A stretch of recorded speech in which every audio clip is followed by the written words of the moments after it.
खड़ियाल साहित्य समितिर 141तम जयंती पालन करा जाउछे आरो आमर संगे अछन बहुत कवि अछन एवं लेखक अछन तांके पचारमा कि आज तांकर ई जेन उत्सवटा हेछे ए उत्सव रे के आइसतिला काना बही उन्मोचन हेछे आमर सहित आज खड़ियाल साहित्य समितिर संपादक अछन तांको पचारमा आज्ञा कहन जे आमर जेन कलिंग टीवी रो एबे उडे तिहार कलिंग टीवी तिहार कार्यक्रम आछे आ ई अवसर रे आपण को मध्य ए जो शुभेच्छा काना कहबे आज काना कार्यक्रम थिला आपण ओडिशार सर्वपुरातन साहित्य अनुष्ठान होचे आमर खड़ियाल साहित्य समिति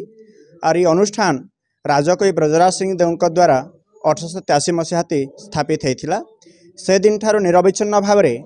आमर वार्षिक उत्सव पालन हो आसुचे आज होचे 141तम वार्षिक उत्सव आज ये अवसर में पुस्तक लोकार्पण समारोह और कविता पाठ सब होता ये भितर कवि डॉक्टर मिहिर पट्टनायकर काव्य शिलाकाव्य कोणार्क और पट्टायत कवि नीललोही सिंह देवकर पुस्तक मानसपुत्र लोकार्पित होता ये अवसर रे कविता पाठ सब भी होता आउ आमे ओडिशार प्रतिभा मनके आमे संवर्धित करसु ए वर्ष आमे जाजपुर माटीर जड़े सारस्वत संतान स्मृतिलिपि पत्रिकार संपादक सम्माननीय श्रीयुक्त भुवन महांती महोदय को आमे संवर्धना प्रदान करिथिलु आ निश्चित भाव में ये अवसर में सुखर विषय जे आमर जिलापाल श्रीयुक्त मधुसूदन दास भी उपस्थित थिले और आम समस्त के उद्बोधित करते तेणु समस्त गोटे मिलित प्रयास रे आज 141तम वार्षिक उत्सव सफल होइछे। आज आपण निजे जाजपुर आसिक संबर्धित केते खुशी लागुचे आपण प्रथमे कलिंग टीवी को धन्यवाद देवी जे एभली एक नुआ कार्यक्रम प्रयास करथिबारु मु जाजपुर दीर्घ 500 किलोमीटर दूर आसी खड़ियाल राजमाटी राजदरबार 141तम वार्षिक उत्सव सम्मानित होइतिबारु जेते सम्मान मु मो जीवन मध्य पाइछि यह ही होछि मो जीवन प्रथम हब कहले अत्युक्ति हेबा नै। निश्चित भाव आम सहित आउ जने कवि अच्छा जे कि तांकर आज बही उन्मोचन इच्छे आपण केन बही उन्मोचन इच्छे आ आज केते खुशी आपण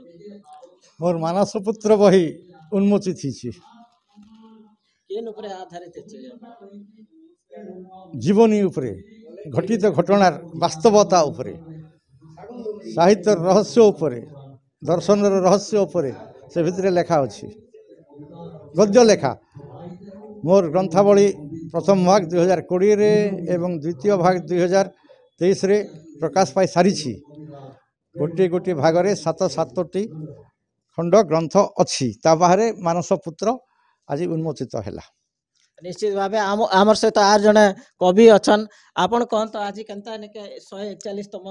साहित्य समिति रे नके आपण माने आसी करे शामिल हेछन केनता औषध लागुछे आपण के नहीं सभा के तो आपण मानकर भी बहुत सहयोग कवि प्राण समस्ते आमर 5टा ब्लॉक रु तथा आपण शुणुले जाजपुर जिल्ला रु भी समस्ते आसिक आम गोटे प्लाटफर्म रे आज थिलु आउ साहित्य बंचले आम बचमा साहित्य हूँ समाजर दर्पण तेणु निरवच्छिन्न भाव में 141 वर्ष ये अनुष्ठान के बंचावार लगी राज दरबार के आम बहुत धन्यवाद दौचु एंता समस्ते आम सम्मिलित हमा आपण मान भी सहयोग हो साहित्य बंचले संस्कृति बंचवा समाज श्रृंखलित है। निश्चित भाव नुआपड़ा जिला खड़ियाल राजदरबार परिसर वीडियोग्राफर मेघनाथ नायक सहित मु कुनु कर्मा कलिंग टीवी।